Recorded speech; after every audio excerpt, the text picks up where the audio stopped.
Welcome to inborn travellers. অনেকদিন পরে চ্যানেলে নিয়ে এসেছি আবারও একটা বড় ভিডিও।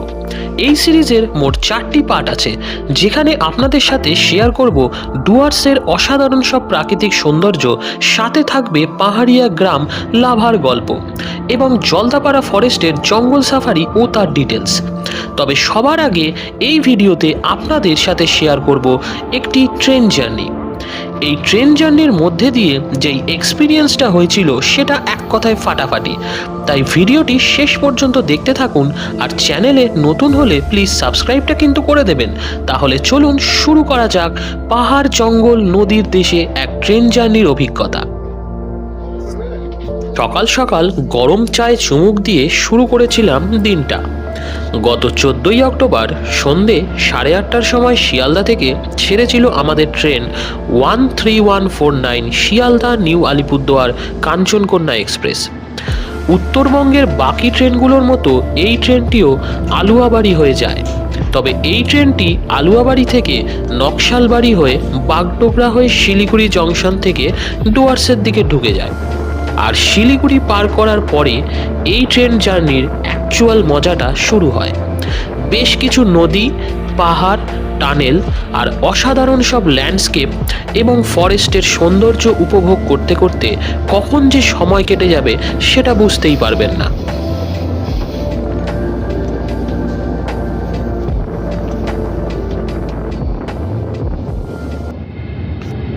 এটি হলো গুলমা স্টেশন, আর এর পরেই হলো সেবক রেলওয়ে স্টেশন।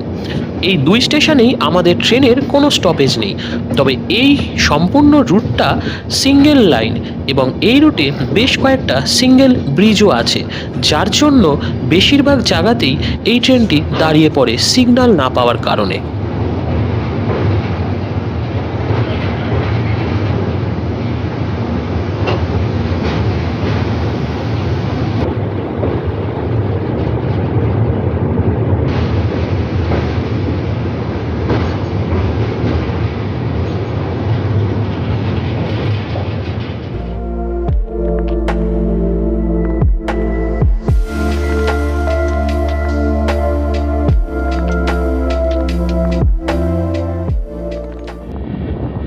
এই রুটে ট্রেন একটি নির্দিষ্ট গতিতেই চলে, কারণ সম্পূর্ণ রেলপথটা ফরেস্টের মধ্যে, আর এখানে বিভিন্ন জায়গায় হাতি পারাপারের জায়গা আছে।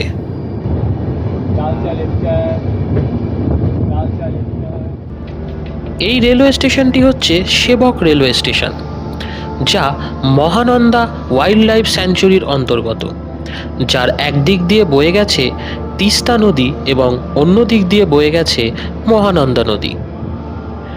এর আগে যতবার পাহাড়ে গিয়েছি কিংবা উত্তরবঙ্গে গিয়েছি, অনেকবারই এই সেবকের কাছের লেভেল ক্রসিংটা পার করেছি, কিন্তু এত বছরে এই স্টেশনটা কখনো দেখিনি। আজকে এই ডুয়ার্স ট্যুরে স্টেশনটাও দেখলাম আর আপনাদের সাথেও শেয়ার করলাম। খুব সুন্দর একটা রেলওয়ে স্টেশন। বর্তমানে এই স্টেশন থেকে সিকিমের রংপো পর্যন্ত ট্রেন লাইনের কাজ চলছে। এই হচ্ছে সেবক রেলওয়ে ব্রিজ, আর নিচ দিয়ে বয়ে গিয়েছে উত্তরবঙ্গের এক প্রধান নদী তিস্তা নদী। এই রেলওয়ে স্টেশনের আরও একটি গুরুত্ব হলো, নর্থ ইস্টের যে সমস্ত ট্রেনগুলো আলিপুরদুয়ার হয়ে যায়, সেই সব ট্রেনগুলোই এই সেবক স্টেশনের ওপর দিয়েই যায়।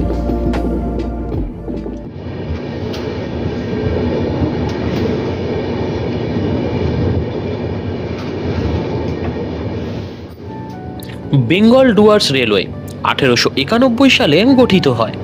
1893 থেকে 1941 সাল পর্যন্ত পরিচালিত রেলওয়ে কোম্পানিগুলোর মধ্যে একটি অন্যতম রেলওয়ে কোম্পানি ছিল এটি। বেঙ্গল ডুয়ার্স রেলপথ উত্তরবঙ্গের একটি মনোরম রেলপথ, যা কলকাতার মতো প্রধান শহরগুলোকে শিলিগুড়ি এনজিপি হয়ে ডুয়ার্স অঞ্চলের সাথে সংযুক্ত করে। মহানন্দা অভয়ারণ্য, চা বাগান এবং তিস্তা তোরসা নদী এছাড়াও গরুমারার মতো জাতীয় উদ্যানগুলোর মধ্যে দিয়ে গিয়েছে এই রেলপথ। এই রুটে কাঞ্চনকন্যা এক্সপ্রেস, তিস্তা তোরসা এক্সপ্রেস, উত্তরবঙ্গ এক্সপ্রেসের মতো ট্রেনগুলি চলাচল করে, যা ভুটান এবং নর্থ ইস্টের রাজ্যগুলোর প্রবেশদ্বার। এই রুটের গুরুত্বপূর্ণ স্টেশনগুলো হলো শিলিগুড়ি জংশন, নিউমাল জংশন, বানারহাট, দলগাঁও, মাদারিহাট, সেবক, হাসিমারা এবং আলিপুরদুয়ার জংশন। এছাড়াও আরও বেশ কয়েকটি ট্রেন আছে যা এনজিপি থেকে এই রুটে চলাচল করে। ভিস্টাডোমও চলাচল করে, ট্যুরিস্ট স্পেশাল যে ট্রেনটি সেটাও চলাচল করে এই রুটে। আমরা গিয়েছিলাম কাঞ্চনকন্যা এক্সপ্রেস করে, যা প্রতিদিন রাত 8:30টায় শিয়ালদা থেকে ছাড়ে আর পরের দিন বেলা 12:30 হলো আলিপুরদুয়ার পৌঁছানোর শিডিউল টাইম। যে কাতল মাছ খেতে হবে, বলতে হবে দেশি মুরগি হবে না, বলতে হবে দেশি মুরগি হবে না। হ্যাঁ,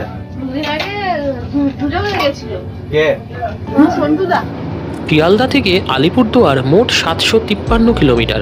তবে সেই দিন আমাদের গন্তব্য ছিল হাসিমারা, যার দূরত্ব শিয়ালদা থেকে 718 কিলোমিটার এবং এর মাঝে এই ট্রেন 26টি স্টপেজ দেয়।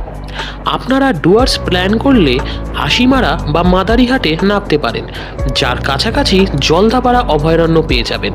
আর যদি নিউমাল জংশনে নামেন সেক্ষেত্রে গরুমারা ফরেস্টটিও পেয়ে যাবেন। হাসিমারা পর্যন্ত ট্রেনের টিকিট প্রাইস স্ক্রিনে দিয়ে দিলাম। আমরা এখন বানারহাট স্টেশনে দাঁড়িয়ে আছি, ট্রেন ছেড়ে দিয়েছে, আমরা উঠি হাসিমারা স্টেশনে গিয়ে আপনার সাথে কথা বলে নিই।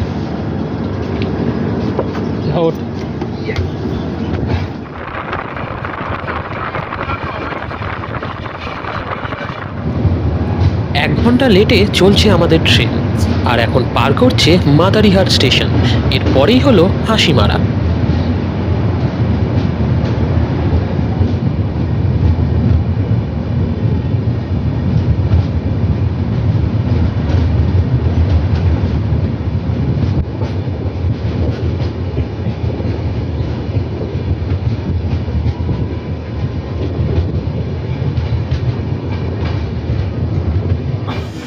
আমরা অবশেষে হাসিমারা স্টেশন পৌঁছালাম। দীর্ঘ 718 কিলোমিটার পথ অতিক্রম করে হাসিমারা স্টেশনে এসে পৌঁছালাম নির্ধারিত সময়ের 1 ঘন্টা পরে। তো বাইরে যাই, আমাদের গাড়ি বলা আছে, গাড়িতে উঠি।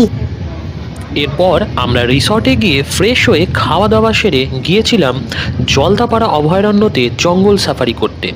সেই সব ভিডিওগুলো নিয়ে আসবো পরের পর্বে। আজ তাহলে আসি, ফিরবো আগামী পর্বে।